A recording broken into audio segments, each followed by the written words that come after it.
In this video, we'll explore the full journey of Rudius Grey Rat. We'll delve into how Rudy has fought and defeated powerful foes like Orsted in the future, and see how he grows in strength as the story progresses. In the latest episode of Mushoku Tensei Jobless Reincarnation Season 2, Episode 24, we saw Rudius return to his family after saving Zenith that causes Paul's death. Now, without further ado, let's begin. A few months after the tragic death of Paul, Rudius married Roxy. One day, Rudius fell asleep and once again encountered Heidami in a dream. Heidami revealed to Rudius what would have happened if he had followed Heidami's previous advice. Paul would still be alive, but Rudius would have married Rinia and Persina instead of Roxy.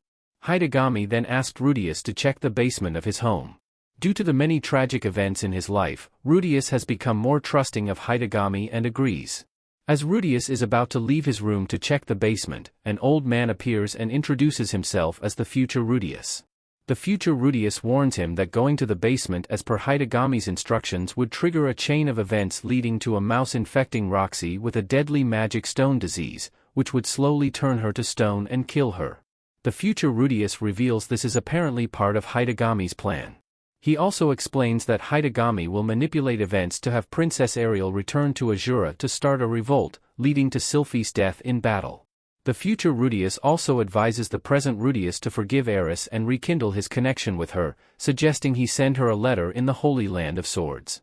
Additionally, the future Rudius advises the present Rudius to be skeptical of Heidami, but to avoid direct confrontation with him. The third piece of advice was for Rudius to consult with Nanahoshi. After imparting this advice, the future Rudius hands his diary to the present Rudius and then dies due to injuries sustained while traveling back in time. The old Rudius takes revenge on the city that killed his wife. His future self killed hundreds of people in a fit of anger to get revenge on the city itself. It is described as a massacre. Before Rudius had never killed anyone, he had fought a lot of people, but all his other fights had always been in order to defend others or himself.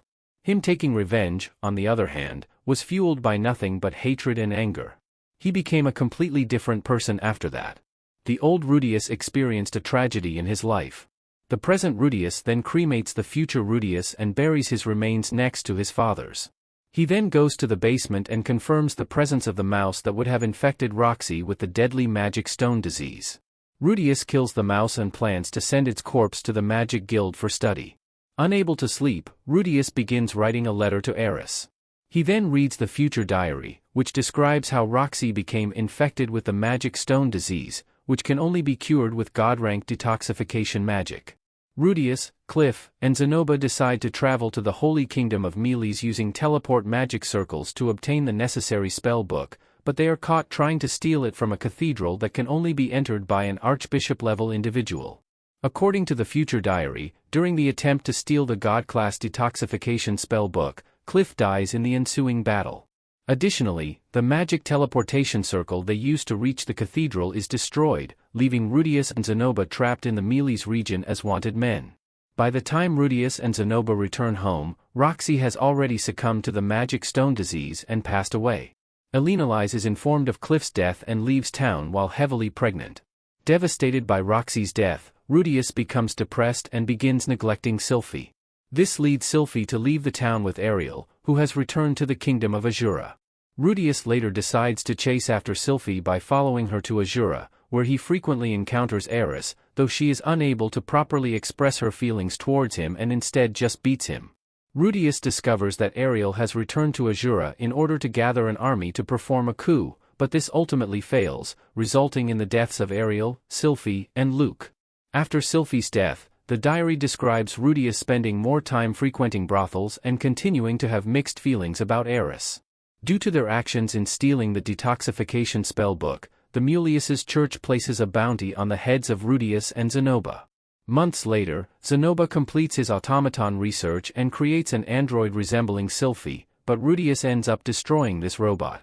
This experience further fuels Rudius's hatred towards Heidami, and he vows to grow stronger in order to kill him. In the process, Rudius loses touch with his family, with only Aisha remaining in contact with him. According to the future diary, in order to augment his physical strength, Rudius and Zenobe develop a full-body armor similar to Rudius's prosthetic hand, which Rudius can enhance with magic. Over the years, future Rudius continues to focus on developing his magical abilities, specifically gravity magic, electricity magic, and voice magic. However, the diary also reveals that Rudius becomes a morally questionable person, frequently getting into arguments, doing as he pleases, and occasionally even raping women. He continues to run into Eris and begins to falsely suspect that she is affiliated with Heidami. In his quest to gather more information about Heidami, ends up confronting Atoph, the Imperial Guard, and during the battle, Eris saves Rudius, but is subsequently killed as a result. After Eris's death, Ghislaine informs Rudius that Eris had loved him all along and had been following him. Ghislaine also blames Rudius for Eris's death. In the following years, Zenobe dies, and Julie, Ginger, and Aisha are also killed, leaving Rudius with no more living loved ones. Through his travels, Rudius discovers the true nature of the world, which is shaped like a cube with 6 sides: the dragon world, human world, demon world, beast world, ocean world, and skyward. He also learns that inside their world is the void world, where Heidami resides. Rudius realizes that in order to travel to the void world, he must collect the 5 ancient dragon race treasures, but this proves to be impossible within his lifetime. Instead, Rudius decides to travel back in time to correct his mistakes, and this is where the future diary of Rudius ends.